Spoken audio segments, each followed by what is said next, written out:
This podcast is made possible through donations from listeners like you and our partners at Goalie Ashwa Gummies. You can find them at goalie.com. Use promo code the Show Up Dad Foundation to get 10% off your order. Zenderance Active Wellness and Sports Nutrition. Their products are designed to maximize your health. As Zenderance, they strive to support and have a positive impact on the wellness of every hardworking dad. Use my code the Show Up Dad and get 10% off your next purchase. For more info, go to www.zenderance.com. Tall Man Equipment, standing taller than the rest of the competition in lineman tools since 1952. Give them a follow at www.tallmanequipment.com. And last but not least, Adam Lane Smith. He is an attachment specialist who helps people to heal, connect, and build. Use my promo code SHOW, spelled SHOW, for a 50% discount on his attachment bootcamp course. Thank you.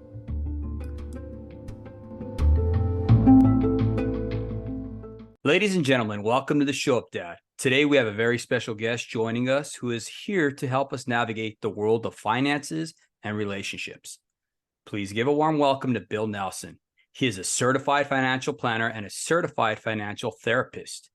Bill's expertise lie in working with couples to help them achieve their most important life goals while reducing money fights and financial anxiety in their marriages. He understands the unique challenges that couples face when it comes to managing their finances, and is here to share his wisdom and insights on how we can build a secure financial foundation for our families. At the Show Up Dad, we believe that being a supportive and an involved father goes beyond just providing for our families. It's about being present in all aspects of our loved ones' lives, including the financial aspect. By bringing experts like Bill into our show, we aim to empower dads to take an active role in managing their family's finances and creating a harmonious environment where financial decisions are made with confidence. Get ready for an enlightening and engaging discussion on how we can empower ourselves and strengthen our relationships through financial well-being. Bill, we are thrilled to have you on here, bro. So let's take it away, man. Let's get into this exciting conversation. Yeah, thank you so much for having me, and thank you for doing the work that you do. I have a 2-year-old daughter, and I've kind of seen firsthand the challenges of running the business and getting it going on the entrepreneurial side while also making sure to stay present with my family. It's always a tight road to walk, and I appreciate you doing the work that you do. Well, we appreciate that, dude. So how did you get into this line of work? Like how did you come about being a certified financial planner and financial therapist? And just tell us about your background, if you don't mind, brother.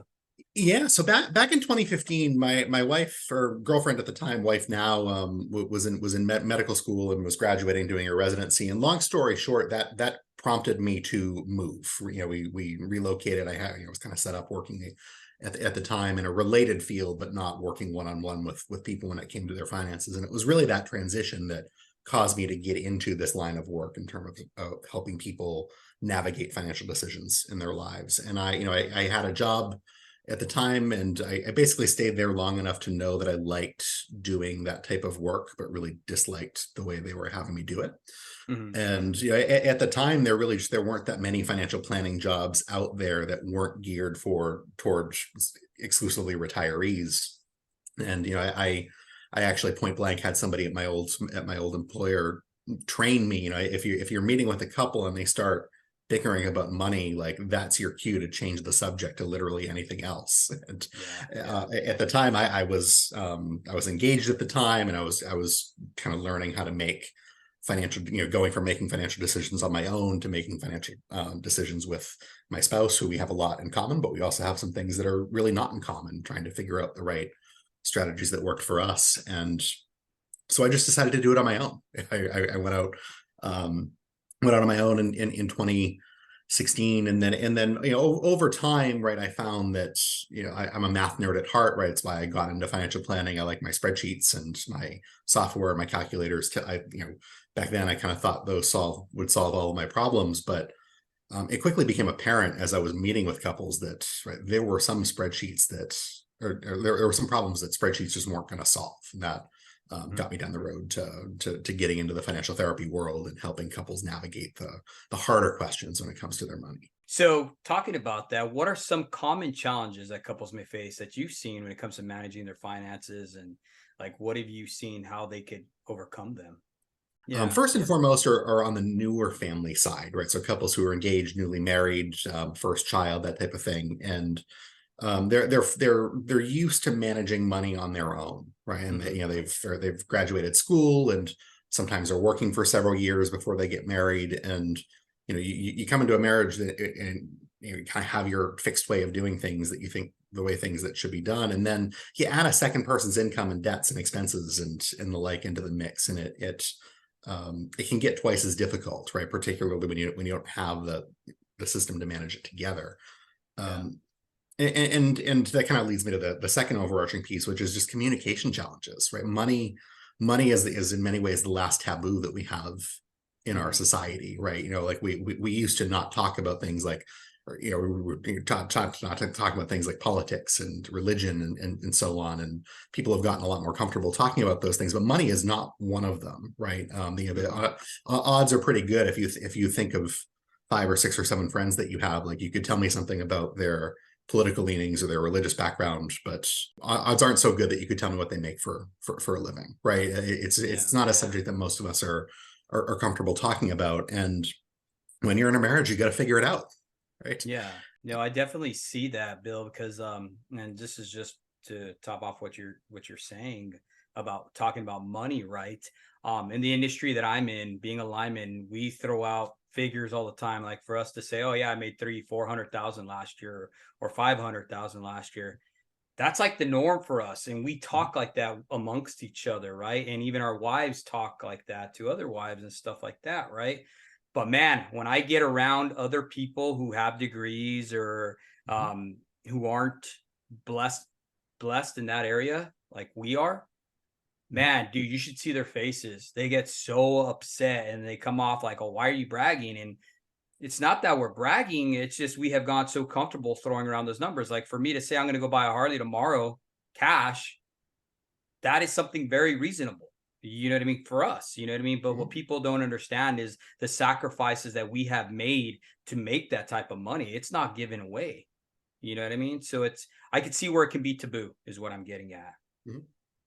Yeah, absolutely. I mean, everybody's like the numbers in everybody's plan are different, right? Everybody's starting point is different, and yeah, to your point, right? It takes a lot of things behind the scenes to get to the point where you're able to buy a Harley in cash. But Hmm. if we run a survey about the number of people out there who could do that or would be willing to do that, like it's um, that often just isn't the case. Everybody is in a different spot, and money like gets so caught up in like conversations about money are never just about the money, right? There's emotions of dreams and fears and providing for your family, right? Like there's so much attached to it Hmm. that even just the pure financial decisions that we face, right, they're never just about the money, right? There's always the spreadsheet in the background that we need to figure out how to optimize, but um, there's always other stuff that we need to factor in. Yeah, for sure. And even I like to say that people usually don't really care until it affects their money. Mhm. Like, and I'll give you a prime example.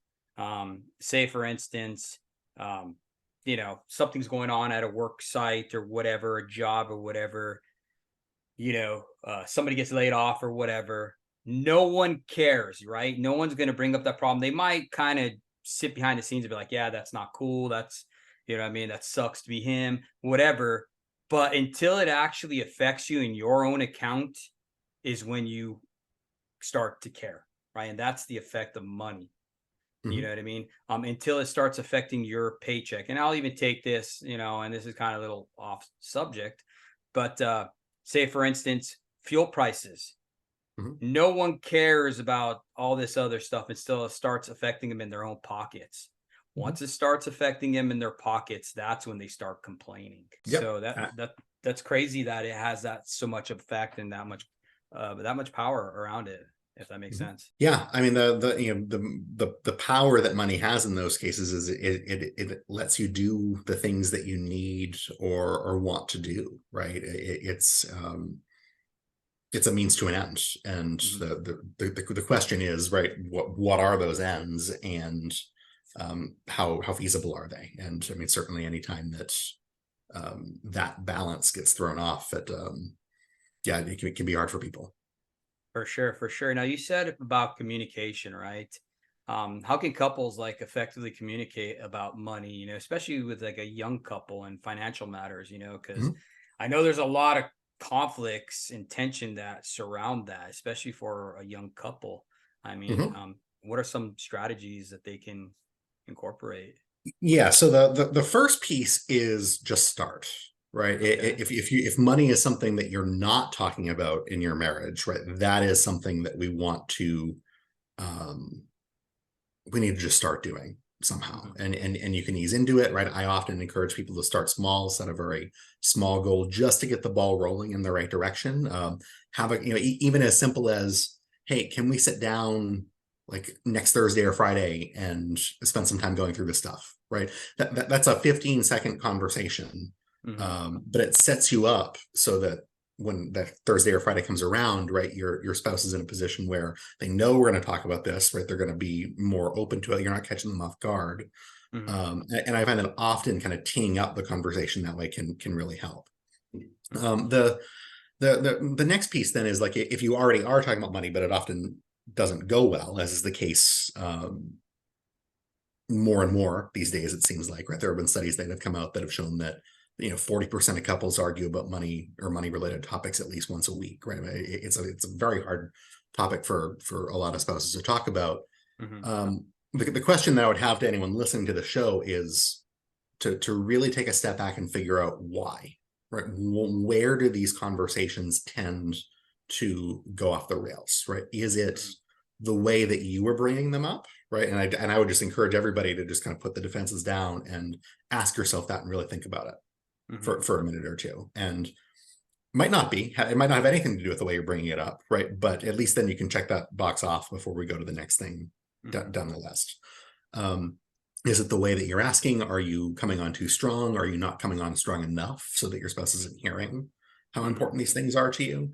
Um, are you just kind of coming from a completely different perspective, right? Getting clear on where things are going wrong first, Hmm. and then from there figuring out what the right prescription to take is, right? We are, and by we I mean the financial planning world, right, tends to be really, really good at handing out prescriptions for financial things, particularly for couples. Hmm. You should always combine all your accounts. You should never combine any of your accounts, right?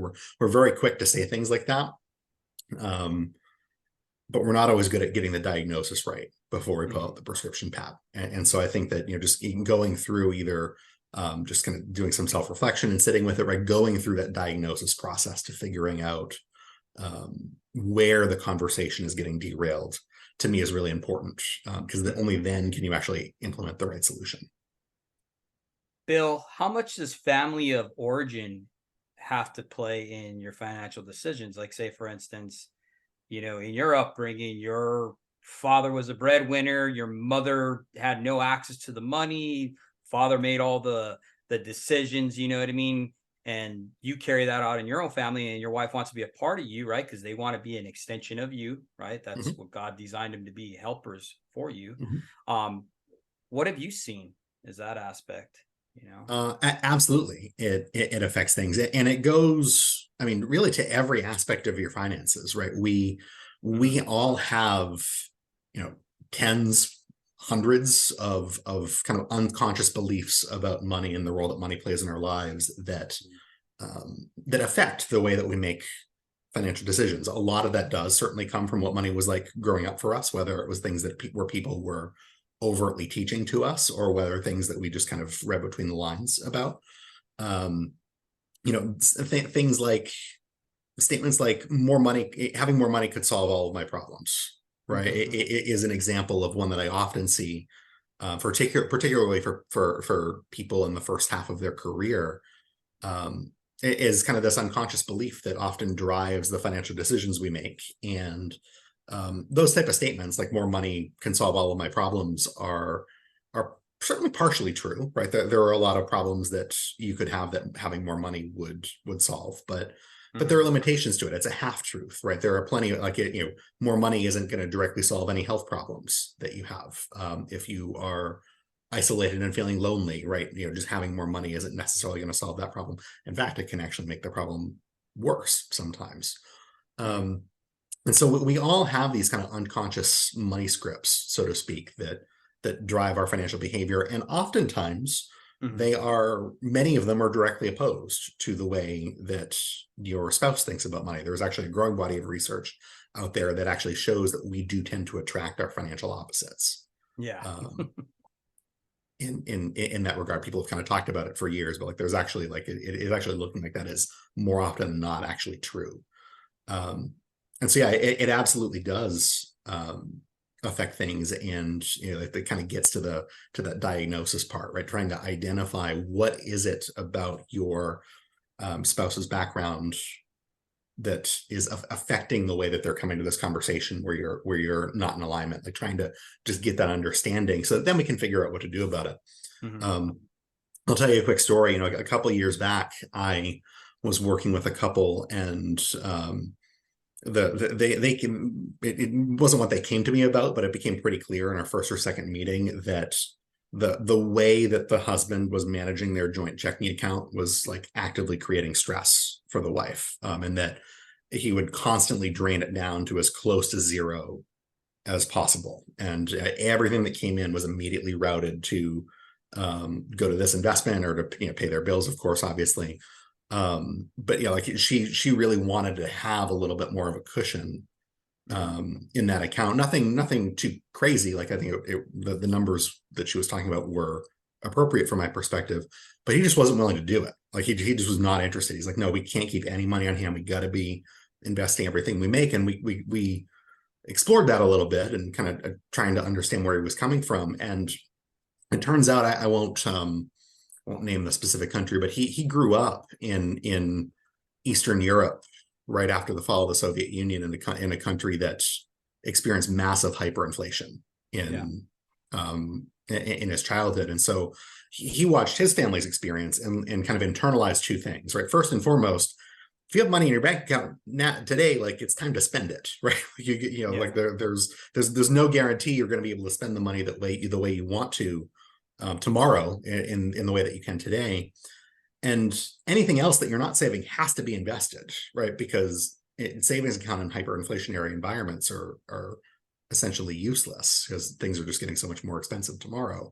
And so that was what was driving his decision, right? And the wife just hadn't, I'm not even sure he connected the dots, right? And his wife certainly didn't. And it wasn't until we talked through that and identified, okay, here's why we don't necessarily need to worry about that to this extreme in the US today. There are some other, and we were able to kind of find the right solution for them based on that. But it wasn't until we kind of realized how his upbringing, how his experience as a child, watching his dad and his mom manage money, that we were able to kind of move forward with that. That's so cool, because when you're talking about the story, Bill, I could start seeing where communication would be an asset to them.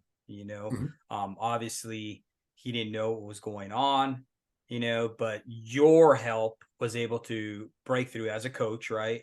Break through and say, hey man, these are the common points that we see that you can work on. And this could be your driving force here that's causing you to act like this. And now you can communicate with your spouse and she can know the why behind the reason you're doing this. You know what I mean? And I think that right there, even in marriage, even with our children, when you're able to communicate and tell the why, that alleviates so much stress, dude. And it alleviates so much confusion, right?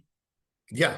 And having the conversation in a way where there's not a winner or loser, there's not somebody who's right or wrong. I was pretty sure going into that conversation that my recommendation was going to be keep some more money in your checking account, dude. It'll be fine, right? But if I just led with that and told him to do that, nothing would have happened, right? It wasn't until we went through that diagnosis process of trying to figure out what what the underlying issue was. Obviously, it's not like a medical diagnosis in this case. It's a metaphor, but it wasn't until we went through that process that we were able to kind of help him connect the dots as to how to move forward. I think a lot of times, Bill, like with a lot of the men that I see and work with and deal with, um, we think we have more time, right? So we put everything else aside. We Mhm, think, okay, that little league game can wait, right? mhm, I got to go to work. I got to plan. I got to do this. I got to do this. I gotta buy this boat. I gotta buy this truck. I want this bigger home, or you know what I mean, or whatever. So we tend to go into this mode where we're constantly trying to go to work and get all this stuff right, whether it be mhm, saving or even just like toys, mhm, and we tend to forget what is important and why we're doing it, if mhm. that makes sense. You know what I mean? 'Cause Absolutely. Absolutely. And if that statement that you just mhm, laid out resonates with whoever's listening to this, the number one piece of the one more suggestion that I would have for you is to come up with some sort of financial mission statement for your mhm, family with your spouse, right? Actually taking a little bit of time to clearly articulate like what's most important to you as a family and what your financial priorities are. Um, because that tends to be a really good anchor when financial conflict tends to come up, right? Just kind of having a North Star to guide you, and to go back to, and having something as close to an objective type standard for your family as we can. mhm. Um, and also just kind of helping you navigate those day-to-day decisions as well. Mm. I like that. I think that's the number one thing that we can do, whether it be financial decisions, whether it be a vision for our family, whether it be in even how to parent and discipline our children.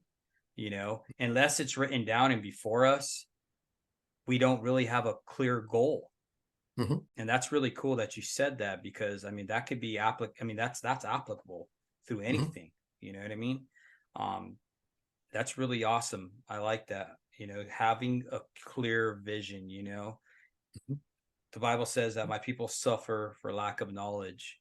mhm, And man, when it's right before you and it's written down, then you can fall back to that even when we forget. Because I mean, life is busy, dude. You know mhm. what I mean? I can have a way I'm going to discipline my children or whatever, and unless it's written down for me, I'm going to slack up on it. You know what I mean? I'm not Yeah. going to fall back to that. And what does our family need? What does our wives need? They need consistency. Our children need consistency in us, especially being leaders of our home. They need to Mhm. see that we are that constant in their life. And what that does is it brings a stability to our wives, so they will trust in our leadership. Yeah, and it helps you both make sure that you both are on the same page with all of that stuff as well, right? Like it's Exactly. you don't. I mean, I often see it with to get down to a really specific example, things, right? Saving for kids' college is kind of one of the financial goals they teach you in financial planning, and the number of times I have a conversation where it's very clear to me that like this couple's never talked about this before, and they do not agree on this, Hmm. right? Where one person says, I paid my own way through school. It was like one of the most important kind of foundational things that experiences that I had. That's why my children do the same. And the other spouse says, no, but like we can help them out with XYZ things. Like until you kind of come together and lay out what that goal is, you don't know what the blind spots are. Hmm. Yeah, there's definitely a lot of blind spots for sure, especially with our financial values and priorities. Mhm. you know. You better believe it.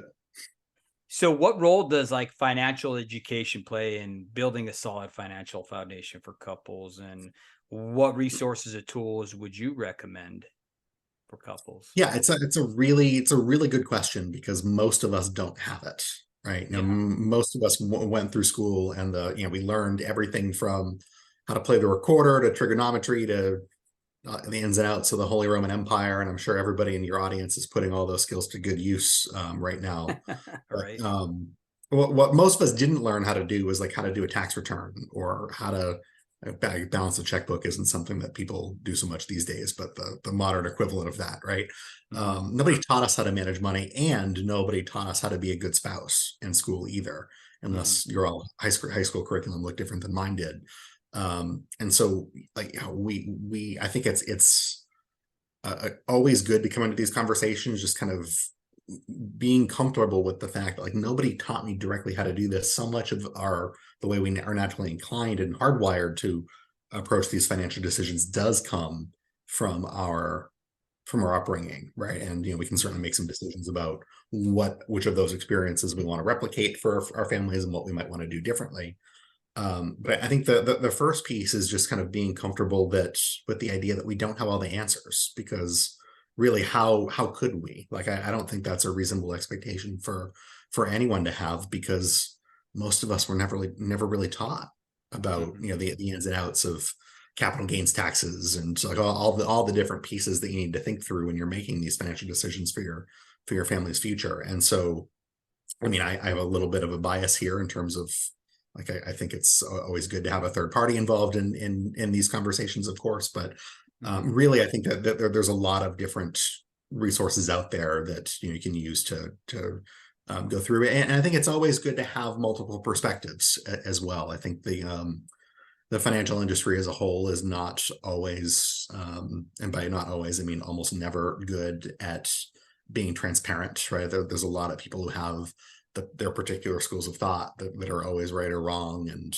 like I think that it's good to chat with a few people or read a few different types of resources that can kind of get an idea for what styles work for you and what don't. Mhm. I've always liked the one of the books that I've read that I thought was pretty awesome was Rich Dad Poor Dad. Yep. Yeah, that was a solid book. It really opened my eyes to financial planning and strategies, and just seeing the difference between mindsets, because I know tons and tons of people who are extremely hardworking people and they're still Hmm. poor. So hard work, you know what I mean, sometimes doesn't make you rich. You know what I Yep. mean? You got to have a plan and a strategy, right? Yeah. I had a business coach. I'm trying to remember his exact quote. He actually he was the one who introduced me to Rich Dad Poor Dad like 7 8 Hmm. years ago. The hardest worker doesn't always win, but winners always work hard. Mm, Something like that.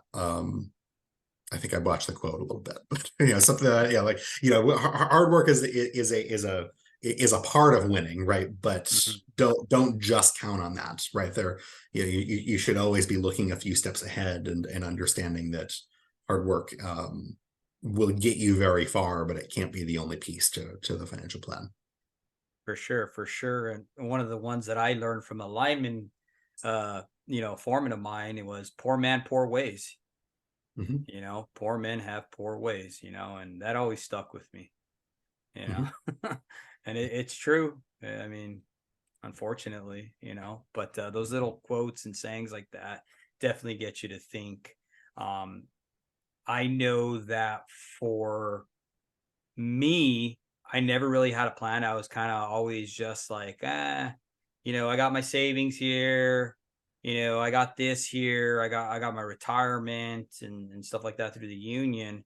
But I never really thought much into planning, especially even for like life insurance, right? Hmm. It wasn't until my brother passed away. Hmm. He was 38 years old. No one ever thought that that would ever happen. This guy was like the strongest dude I've ever met in my life. Super healthy, ran every day and everything. And he died on his wife. He Oh, had a widowmaker heart attack the day before his 39th birthday. And oh, sorry to hear that. yeah, yeah. And unfortunately, he didn't have anything in place because he himself, I mean, the last conversation I had with the dude was, man, all I got is 20 more years of this shit. And I'm going to retire and go hunting forever. You know what I mean? Because he was an avid hunter, real big hunter, and we don't got 20 years, and he Mhm. unfortunately left his wife with all kinds of property and trailers and ATVs and cows and whatever else, you know what I'm saying? And she had to sell a lot of that stuff to make ends meet because it was not a on the job fatality. Mhm. So he didn't have insurance in place, you know what I mean? So she just wound up with just his social security and whatever else he had, you know what I mean? He never had like a life insurance in place just in case, like a term life Yeah. insurance or whatever, you know what I'm saying? So Yeah, you bet. And so, I mean, so first and foremost, like I hear all the time, like I have life insurance to work, don't need to think about it. Like I don't sell life insurance myself personally. Like I give advice on it, but I don't like yeah. sell it myself. But life insurance through work is almost never enough, right? Even if you check all the boxes, unless you have a very, very good Hmm. policy through work, then it's typically not enough. And it also ties you to the job.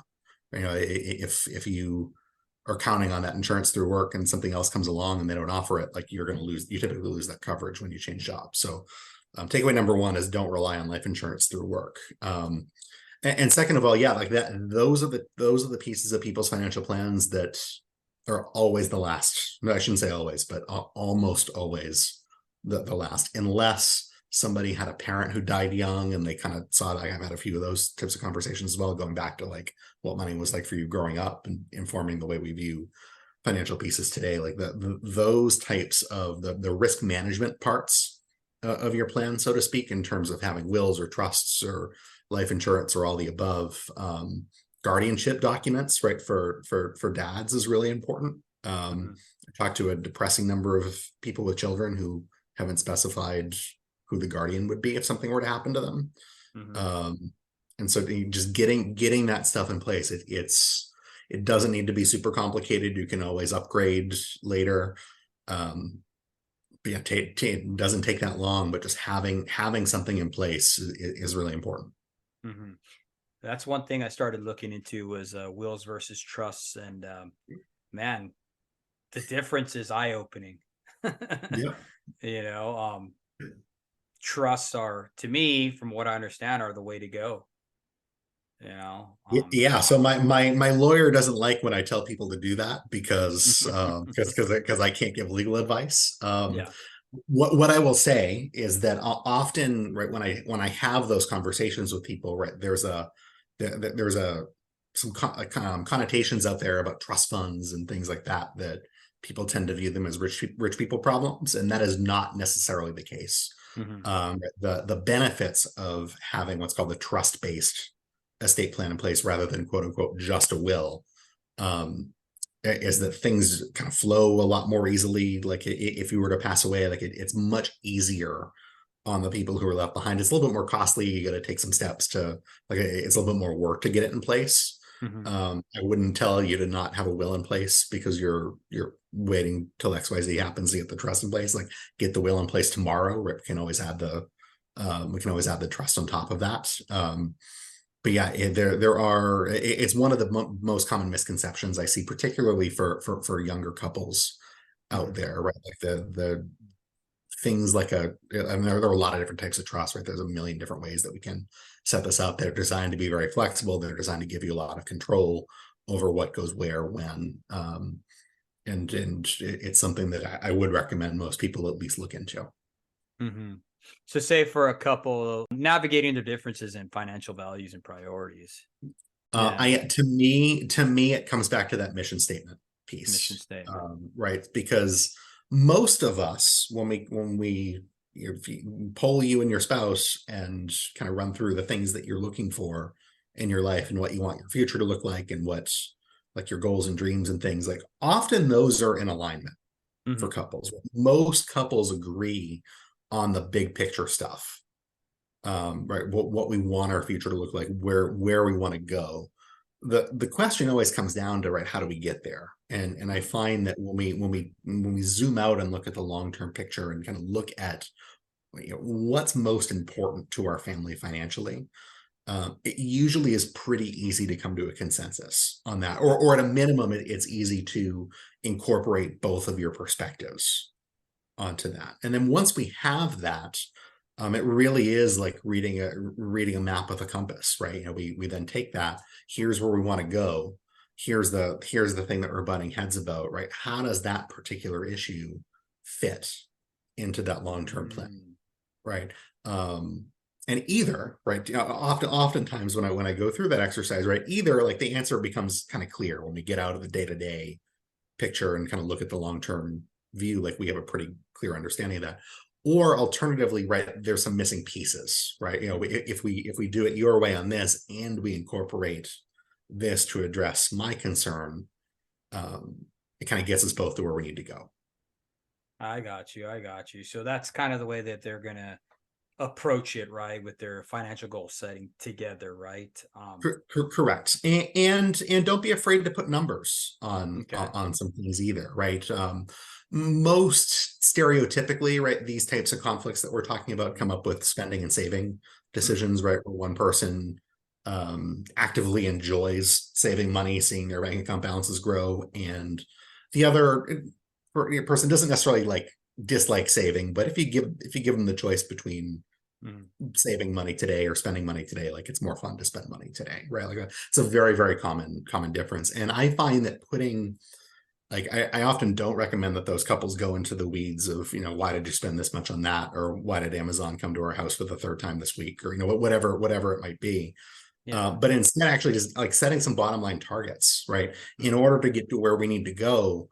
If we spell out these goals and we kind of identify what we need to be setting aside for that, um, if we need to be saving, I don't know, make up a number, $3,000 a month, let's say. Mhm. Um, like that's the only number that matters, right? If you have set that target based on what's most important to you and you are hitting or exceeding that, Yeah. I don't really care how much you go to Starbucks this week. Like go as much as you want, right? You by definition are doing what you need to do to get to where you want to go at the speed with which you want to do it. It's only when that isn't the case, or there's not enough money to do these things, that's when we need to dig into the weeds and troubleshoot a little bit. But I find that having that long-term vision helps Mhm. when you're going through that. I like that. I like that a lot. What are other key considerations when setting goals as a couple that you can give us? Because I mean, what you just gave us there, that was awesome. You know. It's good. I'm glad. I appreciate that. So I guess first and foremost, right, don't be afraid to start small. Okay. Right. Some people, it comes up all the time with debt, right? For if people have tens of thousands or hundreds of $1,000s of whatever kind of debt it is, like you look up at that goal and you say, okay, like I know if we pay X amount of money for a while, it's going to start to drop off. But Mhm. just looking up at that big number can be really intimidating for people. And so I always tell people just start small, right? Pay off the first $1,000, Mhm. right, this week. Do whatever you need to do this week to make that happen. Mhm. And like I'm not telling you to sell the home and do all these things, right? But like you can do anything for a week, right? In terms of hustling, in terms of selling some stuff you have around the house that you don't use, like just get the ball rolling a little bit. Yeah. And when you do that, like once an object that goes into motion tends to stay in motion, right? And like you just force yourself to get moving with a really small Mhm. target that you're setting for yourself in the immediate future. And then from there you start to look ahead and go to what's next, right? Don't be afraid to, particularly if it's something that you've struggled with for a while or you've been worried about for a while, don't be afraid to start smaller, right? Almost always when people have been stuck, right, they're looking at either they just haven't been talking about it, right, or they're trying to do too much at once, right? Don't be Mhm. afraid to start small. Don't be afraid to focus on one goal at a time either, because I find that often can help accelerate progress a little bit too. Um, us financial planners like compound interest, and like the sooner you start investing, the faster your money grows in the long run, right? So like I would never tell you to not save anything for retirement. Like that's important, do it. But in terms of short term stuff, right? If you want to, you gave me a nice list earlier, right? Buy the boat, buy the car, right? All that stuff. Like don't focus on buying the boat and car at the same time, right? Mhm. If you're not in a position where you can't just do that, set a goal for one of them, accomplish that first, and then move on to the other one. I find that if you kind of focus on one thing at a time, you actually end up moving a little bit faster as you go. Yeah, for sure. And I think a lot of times too is we think the money's always going to be there though, right? The Mhm. overtime's always going to be there, right? I had a good friend of mine tell me when I was coming up in the industry, he told me, he's like, Davey, he's like, man, whatever you can afford on 40 hours, that's what your bill should be. Anything over that, the overtime, He's all, that's the gravy. That's where you set aside and you start doing that. He's like, but if you can't afford your bills on 40 hours, something's wrong. You need to reassess your life, you know?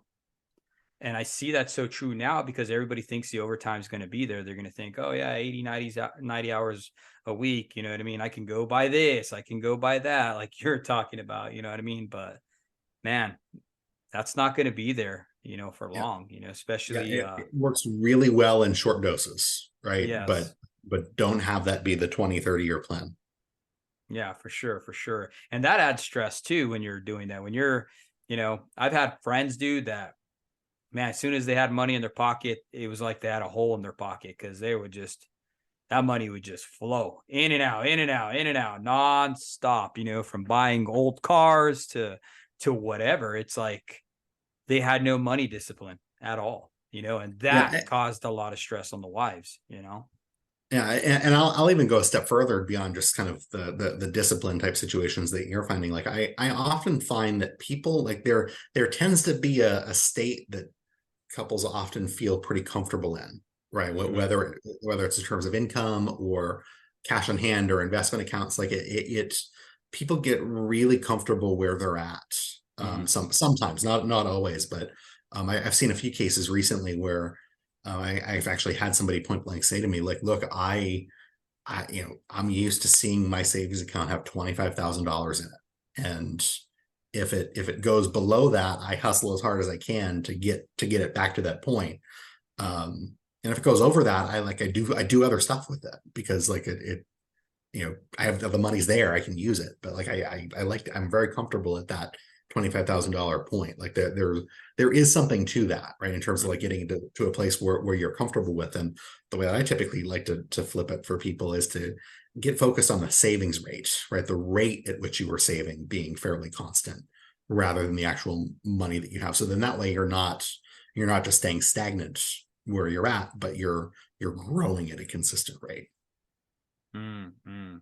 One thing I heard you say earlier was, you know, you're taking little bites at a time. That's something that we tell our fathers all the time, and on throughout this podcast, everybody always hears me say, "How do you eat an elephant? One Mhm. bite at a time," right? And it's that compound over time that helps you, you know. So I like that you said that and that you implement that as well, you know, and what you do, you know. Yeah. A car driving at 1 mile per hour gets to its destination infinitely faster than a car going at 0 miles per hour. Right. And Mm, so if you've been going 0 miles per hour for a while, just try to go a little bit slower because often that's the kind of gets you unstuck. mm, mm. Now we talked a little bit about stress, you know, financial stress and anxiety, right? How can couples manage that, especially during challenging times or unexpected financial setbacks? I mean, 2020 was a big setback for a lot of people, and I think we're going to be going into that again coming up here again. You know, they're talking about lockdowns and everything else. So, you know, how can you help couples manage that stress and anxiety? The number one word that I hear Hmm. people use is the word anxiety when Hmm. it comes to either the state of their finances today or what they're thinking about in terms of their future. Yeah. It's a very, very, very common, and it has become particularly more common since 2020. I Yeah. agree with you there. Um, so there's a few things, right? To me, first and foremost, it's like if you think about you're building a building, right? The Hmm. first piece is getting the foundation in place, right? What does that foundation for your family look like, right? If you were to lose a job, how long could you go paying your bills, right? But before you got stuck and had to pull out credit cards or whatever the case may be, what does that runway look like? And are you comfortable with that number? What does the insurance situation look like to our point earlier, right? In terms of life insurance, disability insurance, health insurance, right? All the above, right? In terms of thinking through what could go wrong. Are we like how well equipped are we to handle those Hmm. things? The estate planning piece is a part of that as well, right? What's going like making sure that all of our account beneficiaries are up to date and the wills or trusts or, whatever it might be. The guardianship piece is another one. I'm just going to say again, particularly for your audience, because it's a really important piece, right? Making sure that we have that security in place to a point where you feel comfortable, right? If we could snap our fingers and give you all of the financial security and stability that you need, what does that look like? Are you from that point today? And so just making sure we have that squared away, and then from there we can start to build upward a little bit. Men in particular, I find, right, we often look for the kind of the next big thing, right? Like what, building the bigger, better mousetrap, so to speak. And we often are looking, and I say this just based on the conversations I've had with my clients, right? Oftentimes it's the husbands who are 2 steps down the road and wanting to invest and getting into the new investment of the day type,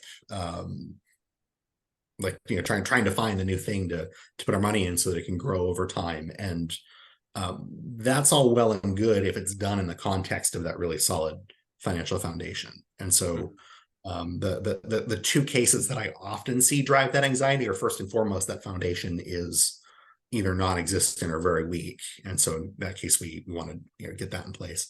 And then the second piece is that, like, the just the level of risk overall, right? Whether that's investment risk, right? If the COVID 2.0 happens and we shut down the stock market again and your accounts drop 50%, like, we don't know what we do. Or if they're invested all in crypto and new regulations come out and shut a lot of that down, like, what happens then, like managing those types of risk. But also just, the risks of making sure that we have a plan in place if something were to happen to a job, that kind of thing, certainly, as well, right? And then there's no plan is ever good enough, right? Like, you can always go more, but just getting comfortable on what's a reasonable baseline, right, in terms of how we would be able to weather that, and being in a position to do that. Yeah, and for sure. Also, I want to add to that too is being someone that is trustworthy. Because a lot of that financial stress and anxiety is spawned from our spouse. Which, if you're spending ridiculously because you're buying all these vehicles or all these guns or whatever, they're gonna be looking at you like, okay, this is what you keep showing me. Now you don't have a job. Now what are we gonna do? And I think that's important to talk on, because a wife is wired differently than a man, right? A man is always looking for planning and long term and all that stuff, and being a provider and stuff like that. A woman needs to know that her present, past, and future are all taken care of, and everything touches on that, right? So when she's not seeing stability in the way you're spending, she's going to be super stressed, and anxiety is going to be super high when these things that happen in life happen, right? Because we could always plan for the worst, right? But until we're in that position right there, we never know how people are going to respond, right? So if we are congruent with what our actions are showing, I think it's going to be a lot better in the long run for our spouse, for our children, because that's a part of what we do as fathers and husbands is we're supposed to set the environment for our children and our wives, right?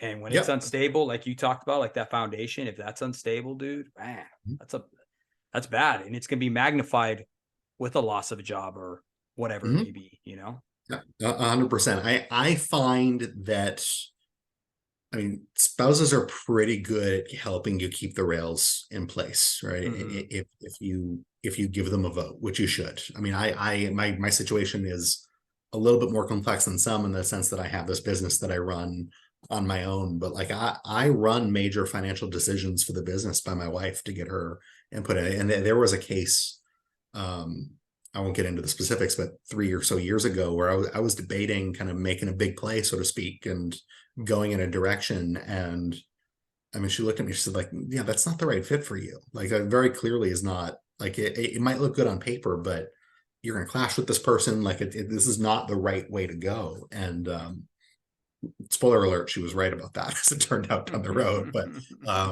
with some hindsight, like um, managing money as a couple can be challenging, right? It comes with its like share of things that you need to learn how to navigate the right way. Um, but it also can be just a huge blessing as well.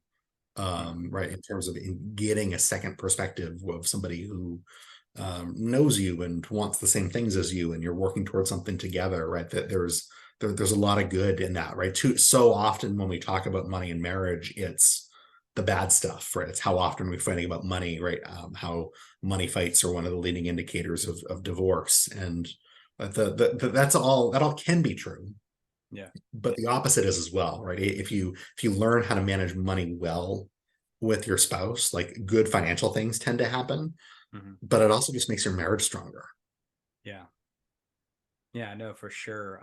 I could see how it can make your marriage stronger. It's part of being intimate, right? A lot of people think intimacy is like sex and all that stuff. No, part of intimacy is exactly what the word states: intimacy, being completely transparent. That even, is transparency in our bank accounts and our spending habits. Too many couples I've seen nowadays have different bank accounts. She Mhm. has hers, he has his. This is my money. I'm spending it the way I want to, and she has no right to tell me. Mhm. I mean, a house divided cannot stand, and these Yeah. are just things to consider. It's fascinating that there was just being in the financial therapy world, like there's so little like good research that comes out of couples and stuff like that. I always looking for that stuff just because I'm curious. And Hmm. there was a study that came out, I think it was from Indiana University earlier this year, that actually proved that married couples who merge finances are happier and stay together longer, right? They Hmm. took over like 250 couples or something like that, and all in the kind of early stages of their marriage, and they told some of them you can't combine anything, and they told the rest of them you have to combine everything, and looked at what happened over I think a 2 or 3 year period, and just I mean every metric was pointed in the direction of like combining things tends to work better for couples.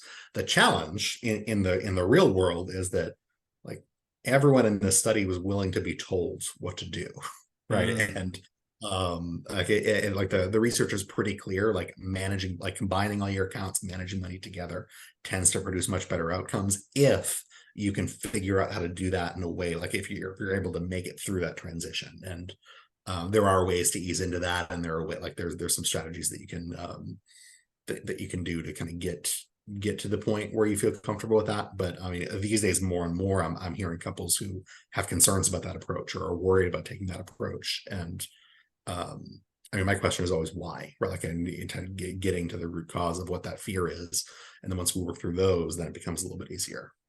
Mm. Mm. Yeah, no, that's interesting. I need to follow up on that and do some research on that, because that is pretty cool to see. I had heard before that, yeah, married couples are more successful and stuff like that once they work together and stuff. But I'd like to actually look into that and learn a little bit more about that. That's pretty interesting, Bill, that you brought that up. I wanted to ask you about red flags, right? What are some red flags or warning signs in a relationship when it comes to financial compatibility, Mhm. or how couples can address issues? What are the red Yes, flags? that's a really good question, and I have a whole chapter in my book called "Financial Red Flags for Couples." So Oh, wow. Yeah, yeah. Okay. I was kind of chuckling because you teed me up really well, and I didn't even know it. First and foremost, right? There's a difference between people's financial state Hmm. and their attitude about money, right? There's a difference between being poor and not wanting to do something about it, right? And I see this all the time with new couples with something like student loan debt, for example, Hmm. right? Having a bunch of student loan debt is not a red flag, right? Not having a plan for what they're going to do with it is.